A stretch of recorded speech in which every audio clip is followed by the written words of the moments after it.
Hey guys, what's up? It's Rygar the Destroyer, and today we're going to be taking a look at the Hot Toys Luke Skywalker. Obviously, this is the New Hope version, basically like the first appearance of Luke Skywalker outfit. And I have the Sideshow exclusive version. I'm not really sure what exactly that adds to it, but we're going to go ahead and take a look at everything that he comes with. Like always, when I review these larger scale figures, it does kind of take me a long time to get kind of set up, so just bear with me through that. So first here, let's go ahead and take a look at his packaging. Okay, so here it is. It's fairly plain. It's got a very, very well done photo of the action figure here on the front. Some nicely done Star Wars lettering there. And like I said, because mine is the Sideshow exclusive, it does have this sticker up here. And aside from that, the packaging is basically blank. When you do open it up, there is this piece here that slips kind of like, if you open up the box, it slips down over where the figure sits. And it is very well done again. So let's go ahead and get back to the figure itself here. So Luke here stands, let's see, looks like he'd be about 11 and a half, 11 3/4 inches if he was standing straight up. So he's going to be right in scale with all of your other Sideshow Hot Toys figures. And I must say that the likeness on this guy, let me move the camera here, sorry. Nope, don't peek over my backdrop, is amazing. Let's take him off his stand here. It looks just like Mark Hamill, in my opinion. A really, really amazing job. And this guy does come with an absolute ton of accessories. The first one here, of course, is his lightsaber, and we do have to talk about that a little bit more here in a second. And of course, he does come with this stand. Unfortunately, they forgot to glue the nameplate onto mine, so I'm going to have to go ahead and go in and do that. Not a huge deal, but kind of disappointing. But let's go ahead and talk about his accessories, because there are a lot of them. The first one here comes on the figure in the packaging, and it is just an open hand.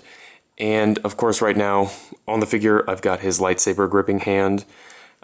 He does come with two of those, but we'll take a look at them here. So, sorry, I got him in the packaging next to me. See if I can find it here. Here's the other lightsaber gripping hand. He's got one trigger finger hand. And, ooh, I don't drop it on the floor. I believe this is for his left hand. He's got a force push hand, which I really like. Looks nice. He's got, let's see here, two fist hands, if I can get them out of the packaging. Again, really well done on these. He's got an entire extra arm, and this is kind of what I wanted to talk about more with his lightsaber.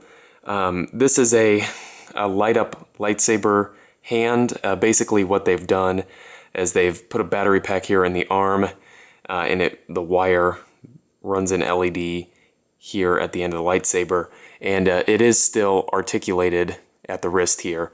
The lightsaber is not removable, as far as I'm aware. I wouldn't think it would be. But there's no extra blade for this lightsaber. From what I understand, you have to pull the lightsaber out of the one that he's currently got in his hands and remove it. But unfortunately, I'm afraid to do it, honestly. The lightsaber is probably the most important accessory he comes with, and I really, really do not want to break it. So that's one thing I don't like about this figure. I think it could have and should have come with an extra blade to put in this handle here. I don't know why they wouldn't include that. But it's not a huge deal. I probably wasn't going to display him with the light up lightsaber anyway.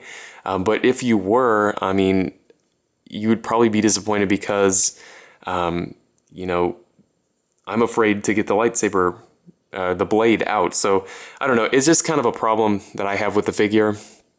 This arm, you do just pop into the figure though. No big deal. He comes with a couple extra wrist pegs, just in case you break one. He's got the grappling hook here that he uses in the Death Star. Really amazing detail on this. He's got the Stormtrooper belt, just in case you want to display him that way. Really excellent detail. And there's just Velcro to put this on. He also comes with the Stormtrooper blaster. And just like most of these blasters, it does have the folding stock, which is just an amazing bit of detail, you know, especially for something that's this small, but something that I would expect, honestly, for the price point. He comes with some extra hair, and basically this is hat hair, literally. He comes with this helmet here, the training helmet, and this, you would put this hair on to use this helmet accessory, and also he's got a hat accessory, so his current hair pops off and you just pop this one on. It's held on by a magnet. And here's a closer look at the helmet accessory. Really, really well done. There's still more here. Let me pull it out. Actually, there's still quite a bit more, so bear with me here.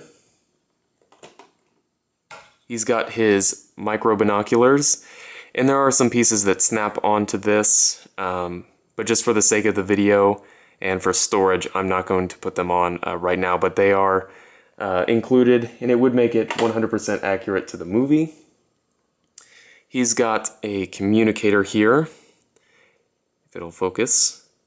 And one detail I do want to point out is this is an actual loop here.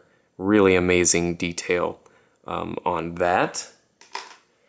He comes with his giant rifle. Let's see here. Really amazing, the detail on this. There's an actual rubber piece here for the wire. Really, really just amazing detail on this. The next accessory here, let me grab it, is the training ball, or the training droid, and it does come with a stand that can clip into the base of the figure. You just put it on here just like that. Pretty simple, but effective. And again, really, really great detail on this here. There is still more. He's got a pair of goggles here. Really, really nice detail on those. He comes with yet another hat. Again, just amazing detail on this. And finally, he comes with the poncho that he wore on Tatooine. I'm not going to take it out of the bag just because that keeps it nice, but it does feel like there is bendy wire in there for posing, so I'm glad they included that. Really, really great range of accessories for one of these figures. I'm very, very impressed. So let's move on to articulation here. Let me move all of his accessories out of the way so I can bring them closer to the camera. So, in the head, unfortunately, because of the hair and just the way they've sculpted his face, there's not a whole heck of a lot of range of motion in the head. You're mainly just going to get a swivel and a little bit up and down out of it. yeah, not really any side to side at all. So that's unfortunate, but not a huge deal. He's got a butterfly hinge in the shoulder. Great range of motion there. A ball hinge on top of that with a bicep swivel built in there. Double jointed elbows with a really great range of motion. After reviewing the Han Solo figure with the kind of limited articulation just based on the clothing, it's really nice to see more range of motion here. He's got a ball hinge in the wrist, again with a great range of motion, and you do get a swivel in both sides of that, which is nice. Let's see, what kind of articulation does he have in the chest? Feels like a diaphragm joint, side to side, forward, back, and twisting, so you get all of the range that you would want there. He's got T-jointed hips, they go out to the side, and of course just limited by the clothing. They kick forward. There is a thigh swivel. He's got double jointed knees. And it's hard to tell what kind of joint he has in the ankle here. It feels like maybe just a double ball peg or a single ball peg, but it is effective, especially with having the boot with this piece here. So really, really great range of accessories, really great figure. Aside from the minor articulation problem in the head and the problem that I personally have with him not including a secondary blade, this figure is definitely worth picking up. He's, I don't know, probably the most iconic costume for Luke, at least in my opinion. Great range of motion, great accessories, really minor complaints. So I definitely say for a diehard original trilogy fan, this is a must-have. If you have any comments or questions, please leave them down in the comments section below, and I guess I'll see you later.